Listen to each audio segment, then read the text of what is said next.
کوئی پرواہ ہی نہیں ہوتی۔ شروع میں تو مجھے اس سے ایک نامعلوم سا ڈر اور خوف تھا کہ نہ جانے وہ ایک فاتح لشکری کے روپ میں میرے ساتھ کیا سلوک کرے گا اور اس کے ساتھ رہتے ہوئے میری عزت و عصمت محفوظ بھی رہے گی یا نہیں، لیکن جیسے جیسے وقت گزرا اور میں نے اس کے اعلیٰ اخلاق اور پاکیزہ کردار کو دیکھا، اسے ہر طرح سے پرکھا، تب مجھے اس کی ذات پر ایسا کامل اعتماد اور بھروسہ ہو گیا کہ اس کے یہاں ہوتے ہوئے میں ہر فکر سے بے فکر اور ہر خطرے سے بالکل بے خطر ہو جاتی تھی۔ لیکن افسوس کہ آج وہ پوری رات خیمے میں نہیں آیا اور اسی بنا پر مجھے ایک پل کے لیے بھی نیند نہیں آئی۔ میں نے بستر پر لیٹ کر سونے کی بہت کوشش کی، مگر میرے دل و دماغ میں طرح طرح کے ہولناک خدشات، وسوسوں اور انجانے خوف نے جنم لے لیا تھا، جنہوں نے مجھے پوری رات نہ تو سونے دیا اور نہ ہی چین کا سانس لینے دیا۔ اتنا کہنے کے بعد انائتا ذرا سا رکی، اس نے بریسین کا ہاتھ مضبوطی سے تھاما اور پھر حیرت سے کہنے لگی، میری بہن، میں نے تو لشکریوں سے تمہارے متعلق یہ سنا تھا کہ تم سکندر کے ساتھ یہاں سے روانہ ہو گئی ہو، کیونکہ سکندر داریوش کے تعاقب میں تیزی سے نکل کھڑا ہوا ہے۔ اگر تم سکندر کے ساتھ آگے نہیں گئی تھی تو پھر تم رات کے پہلے حصے ہی میں میرے پاس واپس آ جاتی۔ اگر تم آ جاتی تو ہم دونوں بہنیں یہاں اکٹھی سو جاتی اور تمہاری موجودگی میں مجھے کم از کم سکون کی نیند تو آ جاتی۔ اس جذباتی گفتگو پر بریسین نے بڑے پیار سے اس کے اداس چہرے کی طرف دیکھا اور مسکراتے ہوئے کہنے لگی، تم تو مجھے کچھ کہنے کا موقع ہی نہیں دے رہی اور لگاتار برابر بولے چلی جا رہی ہو۔ سنو شہنشاہ سکندر واقعی مجھے اپنے ساتھ لے کر ہی یہاں سے روانہ ہوا تھا اور میں نے کچھ دوری تک اس کے ساتھ رت میں سفر بھی کیا تھا، لیکن جب کچھ فاصلہ طے کرنے کے بعد اسے شدت سے یہ احساس ہوا کہ داریوش کا تعاقب کرنا ایک انتہائی کٹھن اور دشوار گزار کام ہے، تب اس نے میرے سکون، حفاظت اور میرے آرام کی خاطر مجھے اپنے خاص محافظوں کے ساتھ واپس میدان جنگ میں اس مرکزی خیمہ گاہ کی طرف بھیج دیا۔ میں سفر کی تھکان لیے ابھی اس خیمہ گاہ میں داخل ہوئی ہوں اور اپنے خیمے میں قدم رکھنے کی بجائے سیدھی تمہاری خیریت معلوم کرنے یہاں چلی آئی ہوں۔ بریسین جب خاموش ہوئی تب انائتا بے چینی سے اس کا ہاتھ جھٹکتے ہوئے کہنے لگی، بہن تمہاری بڑی مہربانی کہ تم سیدھی میری طرف آئی ہو، لیکن آخر کرٹیس کیوں نہیں آیا؟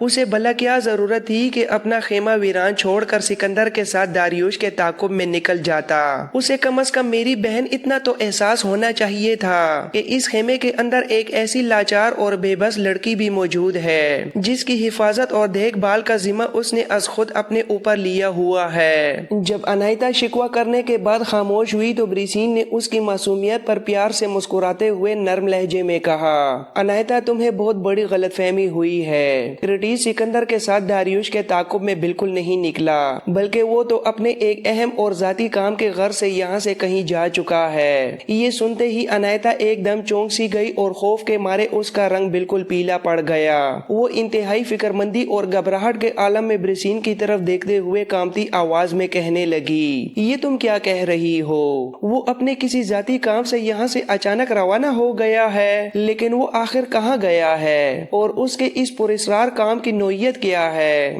جواب میں بریسین ایک بار پھر مسکرائی اور اس کی تشویش دور کرتے ہوئے کہنے لگی، انائتا تو اچھی طرح جانتی ہے کہ کرٹیس جب پہلی بار گارڈیم شہر میں ہمارے پاس آیا تھا تو اس نے وہاں 2 اشخاص کو بے دردی سے قتل کر دیا تھا۔ دراصل وہ دونوں اس کے بوڑھے ماں باپ کے اصل قاتل تھے۔ ان مرنے والوں کے 3 اور ساتھی بھی تھے جو اس کے ماں باپ کے بہیمانہ قتل کی سازش میں برابر کے شریک تھے، اور تب تمہارے بھائی ممنون نے کرٹیس کے ساتھ یہ پکا وعدہ کیا تھا کہ وہ اپنے کچھ خاص اور ہوشیار مخبروں کو اس کام پر لگائے گا جو ہر جگہ پھیل کر اس کے ماں باپ کے باقی قاتلوں کو تلاش کرنے کی پوری کوشش کریں گے۔ انائتا بہن، کرٹیس کے معصوم ماں باپ کو قتل کرانے کے پیچھے دراصل لیڈیا کے ایرانی حاکم سپیردار کا ہاتھ تھا اور ممنون ان قاتلوں کو پہلے سے اچھی طرح جانتا تھا۔ اسی بنا پر اس نے اپنے وفادار آدمیوں کو مکمل طور پر سمجھا بجھا کر بھیجا تھا کہ انہیں کن کن خفیہ مقامات پر تلاش کرنا ہے، اور ان قاتلوں کے نام اور پتے بھی کرٹیس کو بتا دیے تھے۔ تمہارے بھائی ممنون کے کہنے پر وہ مخبر کرٹیس کے ماں باپ کے قاتلوں کی تلاش میں نکل کھڑے ہوئے تھے۔